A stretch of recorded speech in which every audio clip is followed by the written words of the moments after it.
Bismillahirrahmanirrahim and Assalamu alaikum. Welcome to Azad Jammu Kashmir Textbook Board. This is Hamna Binte Shehzad. Dear teachers and dear students, आज के इस video lesson में हम English for the grade 7 का unit number 3 देख रहे हैं and the title of the unit is the Quaid-e-Azam रहमतुल्लाह अलैहि।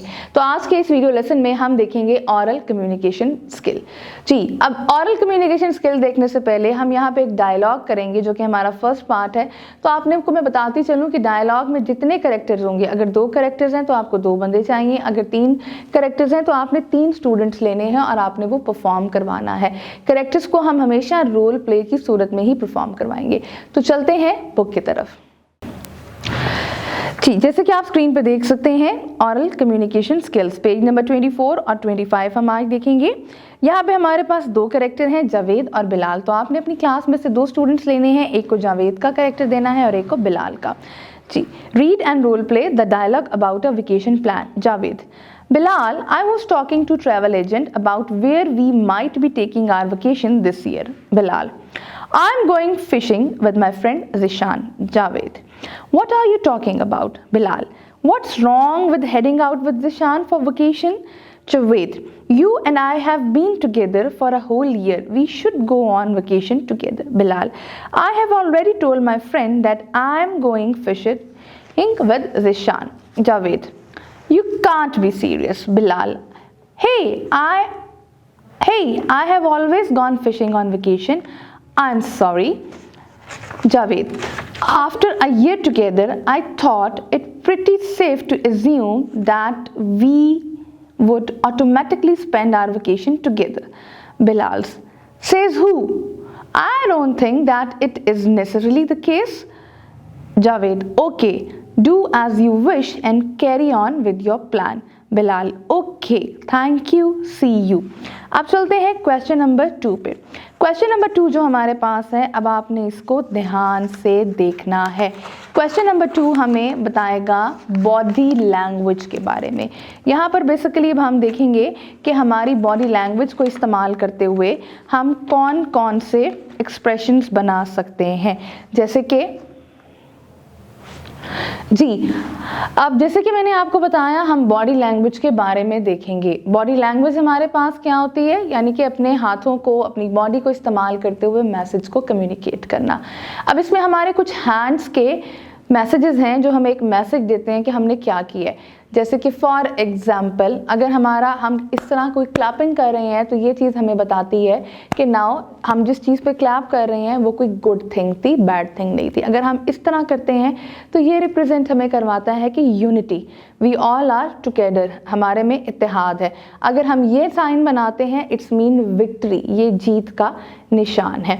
अगर हम ये निशान बनाते हैं तो इसका मतलब है कि हम किसी को अप्रिशिएट कर रहे हैं अपने थंब के साथ, दिस थिंग कि आपने अच्छा किया है। और अगर आप ये काम कर रहे हो तो इस काम का मतलब भी है कि ये काम आपके पास जो है वो आपने अच्छा काम किया है, आपका काम परफेक्ट था, आपको वो काम पसंद आया है। अगर हम इस तरह करते हैं तो इसका मतलब है कि we are disliking the work. तो ये डिफरेंट हमारे पास बॉडी लैंग्वेज के एक्सप्रेशंस होते हैं जो कि आप आज जो मैंने आपको बताया है ये सिर्फ वो एक्सप्रेशन है जो हम अपने हाथ को इस्तेमाल करते हुए कर सकते हैं। अब इसी तरीके से देखते हैं कि हमारी बुक में कौन से एक्सप्रेशन है और उनका क्या मतलब है। जैसे कि आपको स्क्रीन पे नजर आ रहा है पेज नंबर 25 पे पहला साइन हमारे पास है लाइक ये वाला, यानी कि फाइन, काम जो है वो अच्छा था। इसके अलावा ये साइन नजर आ रहा है, दिस मीन यूनिटी। नेक्स्ट आपको नजर आ रहा है ये कि ये ओके है, we someone likes your work. और इसके बाद ये वाला साइन विक्ट्री का है कि यानी कि जीत का निशान। एंड देन क्लैपिंग है। क्लैपिंग हम हमेशा तभी करते हैं जब हम किसी को अप्रिशिएट करते हैं। जैसे कि स्क्रीन पे आप देख सकते हैं पेज नंबर 25 पे, Where did Quaid-e-Azam start his legal practice?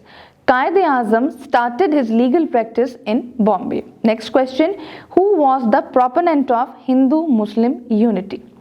Qaid-e-Azam was the proponent of Hindu-Muslim unity. Question number 3, why was the Nehru report rejected by Muslims?